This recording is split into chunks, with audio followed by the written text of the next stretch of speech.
පන් ලක්ෂයක් ජයග්‍රහණය කරනවා.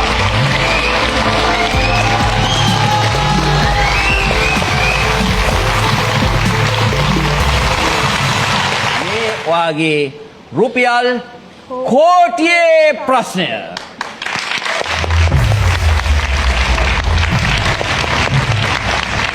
හරි මෙන්න ප්‍රශ්නේ.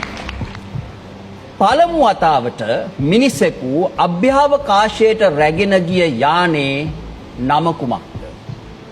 දැන් හැබැයි මේකට උත්තර හම්බෙන්නෙත් නෑ පුතේ. මේ ප්‍රශ්නයට ඔයාට දැන් ඔයා මුණ දෙන්නේ රුපියල් ලක්ෂ 75ක ප්‍රශ්නයකට. මොකද ඔයා කලින් අපිට ණයයි. හරි? ඒ නිසා ඔයා ලක්ෂ 75ක ප්‍රශ්නයකට තමයි මේ මුණ දෙන්නේ. right? පළමු වතාවට අභ්‍යවකාශයට ගියේ ඇත්තටම යූරි ගගාරින්. ඔහු යන්නේ වොස්ටොක් 1 කියන යානයේ තමයි. මොකද? වොස්ටොක් 1. වොස්ටොක් 1. රුසියාව. මේක ඊටාම ඒ කියන්නේ තරංගකාරී අභ්‍යවකාශ තරණයන්. ඒ කියන්නේ රුසියාවයි ඇමරිකාවයි හැමදාම තරඟ කරනවා. පළවෙනියට මෙයාලා යවනවා ක්‍රුමීන් ජාතියක්. ඇත්තටම අපි හිතන් ඉන්නේ මේ බල්ලා තමයි පළවෙනියට ගියේ කියලා. ක්‍රුමීන් ජාතියක් තමයි මෙයාලා මේ අභ්‍යවකාශයට පළවෙනියට යවන්නේ. පස්සේ මේ ලයිකා කියන බල්ලෙක්ව යවනවා. ඊට පස්සේ 1961 මට මතක විදියට 61 වෙන්න ඕනි. හරියට මතකයක් නැහැ. යූරි ගගාරින් යනවා වොස්ටොක් 1 යානේ. ඒකත් එක්කම දැන් ඇමරිකාව ඉතින් හිතනවා දැන් ආයේ අපිත් යවනවා කියලා එයාලත් යවනවා.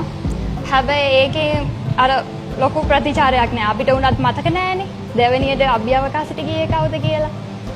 හැබැයි දැන් හිතනවා ජොන් එෆ් කෙනඩි කියනවා ඔයාලා පළවෙනියට එව්වට අපි යවනවා හදටම කියලා තමයි ඇපොලෝ ව්‍යාපෘතිය පටන් ගන්න 1967 දී පටන්ගෙන ඊට පස්සේ හදේ පාත් තබනවා.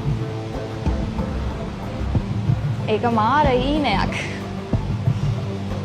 හීනයක් දකින්න ඕනේ හර විදියට. දැන් ඔයා ඒ හීනය හරි විදියට දැකලාද තියෙන්නේ? ඔව්. හරියට දැක්ක.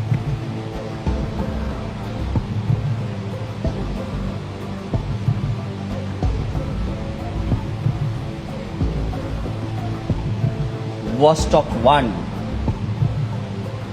1961 61ද 57ද මට හරියට ඒ ගැන මතකයක් නෑ. හැබැයි වොස්ටොක් 1 කියලා මං දන්නවා. ස්පුට්නික් නෙවෙයි. නෑ ස්පුට්නික් යවන්නේ මේ ලයිකා. ස්පුට්නික් දෙවෙනි එකේ. ස්පුට්නික් 1 එක මෙයාලා මේ අභ්‍යවකාශගත කරනවා. හැබැයි දෙවෙනි එකේ තමයි ලයිකාව යවන්නේ. එයාවත් මේමයි දැන් එයාව හොඳට පුරුදු කරලා ලයිකා කියන්නේ බෙල්ලියෙක්. ගැහණු සත්. එයාට ඔක්කොම පහසුකම් ඒ යානාව ඇතුළ සකසලා තිබුණා.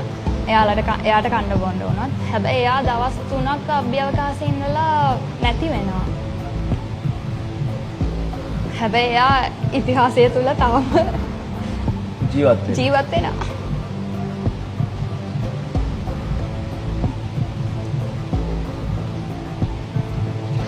හරිතේ. අභිෂායිනි ඔයාගේ උත්තරය ස්ථිර කරනවා. ස්ථිර කරනවා.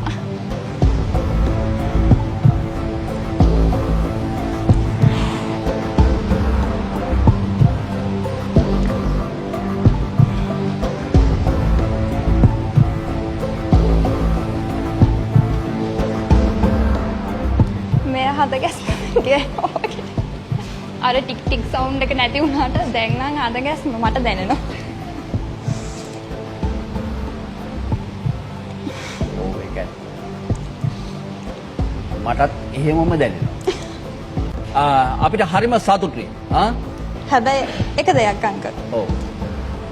මේ සීට් එකේ මං අද හිටියට මං කොහෙදෝ දවසක ටීවී එකක් ඉස්සරහා චන්දන සූර්ය බණ්ඩාර ක්විස් මාස්ටර්ව දැකලා අනේ අම්මේ අර බලන්නකෝ අර අංක ඇත්තටම කොච්චර දැනුවත් කෙනෙක්ද කොච්චර බුද්ධිමත් කෙනෙක්ද අම්මා කියනවා අරයලා කොහොමද උත්තර දෙන්න කියලා බලන්නකෝ කියනකොට මං කියනවා අරයලට වඩා අර අංකල් ලස්සන එයාත් එක්ක දවසක් හරි කතා කරන්න පුළුවන් වුණොත් ඒක තමයි ජීවිතේ වටින්නේ කියලා මං කිව්වා දවසක් ඇත්තටම ඒක අද මං අර ආස කරපු චරිතේ මං ඉදිරියේ ඉඳගෙන මගේ නම දැන් මතක තියාගෙන හරි මාමවරු නමක් අංකල් හබිෂායි කියන්නේ දැමල කට්ටියටත් එකපාරින් උච්චාරණය කරගන්න අමාරුම නමක් ඒ නම මතක තියාගෙන ඒ චරිතය මගේ ඉස්සරහින් ඉඳගෙන මට කතා කරනකොට ඒක වචන වලින් කියන්න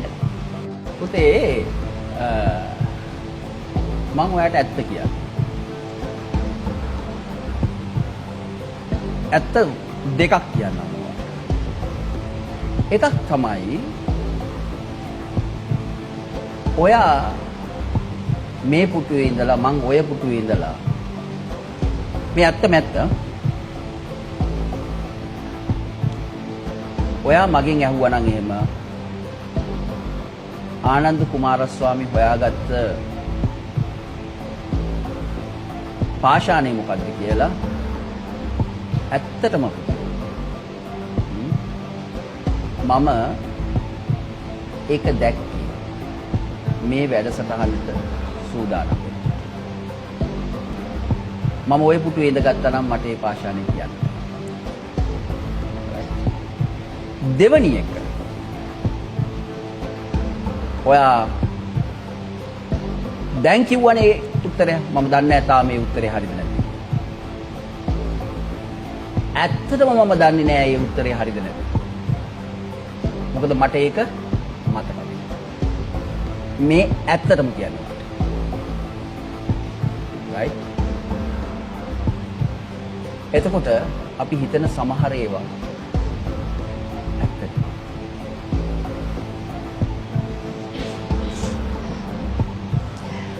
ඒ කියන්නේ මේ මොකද්ද මම කියන්නේ මේ පුටුවේදී මේක හරිනම් මට වැඩි ඔයා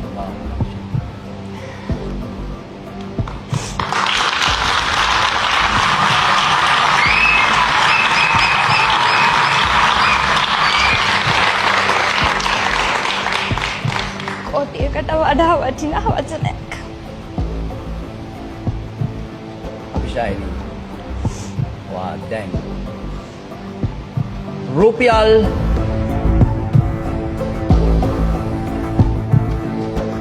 හැත්තෑපන් ලක්ෂයක් ජයග්‍රහණය කරනවා.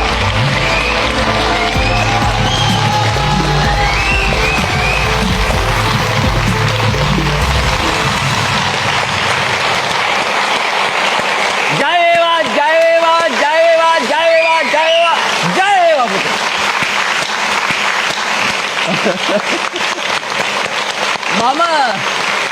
මම දන්නේ නෑ මම මොනවා කියන්න ඕනද කියලා.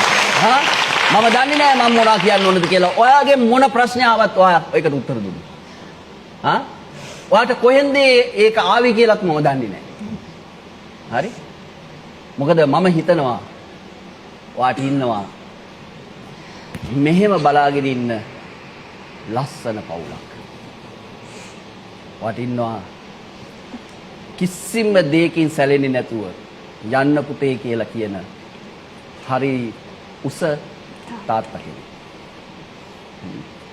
ඉතින් පවුලකට දරුවෙකුට කරන්න බැරි දෙයක් නෑ.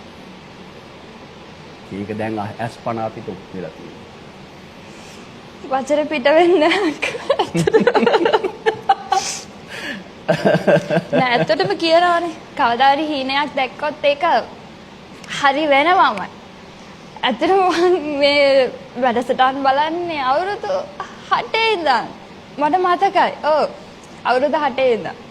අංකල් එදාට මේ මස්ටර්ස්ම ඔක්කොම ෂේව් කරලා ඉන්නවා. මම මට මතකයි. ඇත්තටම මතකයි. හරි පුතේ. එහෙනම් හබිෂායිනි අපි ලස්සන දිග ගමන ආවා. දැන් ඔයාගේ අන්තිම කිරුළත් ජයග්‍රහණය කරා. මට ඒ ගැන හරීම සතුටුයි. මට ඒ ගැන හරීම සතුටුයි. දැන් මට පොඩි දෙයක් කරන්න තියෙනවා.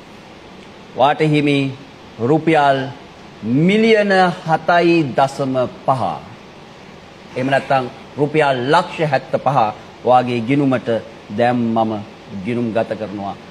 ජය ජය ජය වේවා පුතේ. හොඳට මතක තියාගන්න. වාට ගොඩාක් දුර යන්න පුළුවන්. හරිද?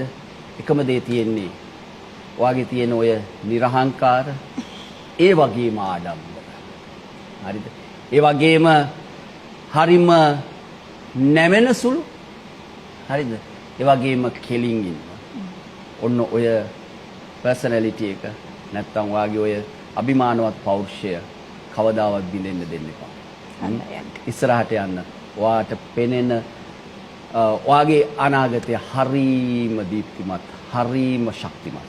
ජය වේවා, ජය වේවා, ජය වේවා, ජය වේවා, ජය වේවා.